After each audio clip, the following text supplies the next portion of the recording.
যেহেতু নানু ভাই আসলে কেমন হচ্ছে আমি কষ্ট পাবে, আমি স্যারও ছিলাম পার্সোনাল লাইফে, আপনারা সবাই জানেন।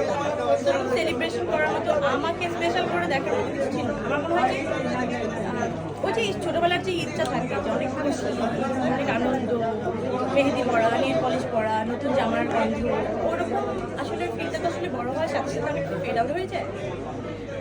তখন অনেক দায়িত্ব চলে আসে, কর্তব্য চলে আসে, হয়তো অনেক সময় ফেক জিনিসপত্র আমরা করে ফেলি সবার মন রাখার জন্য, সবার খুশিটা ধরে রাখার জন্য।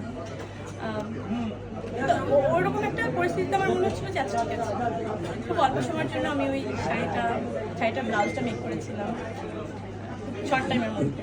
তো ওই আরও 3টা শাড়ি বাকি আছে। আমার মনে হচ্ছিল যে এবার আমি আমার বাচ্চাদের জন্য সমস্ত শপিং তো শেষই, কিন্তু ওরা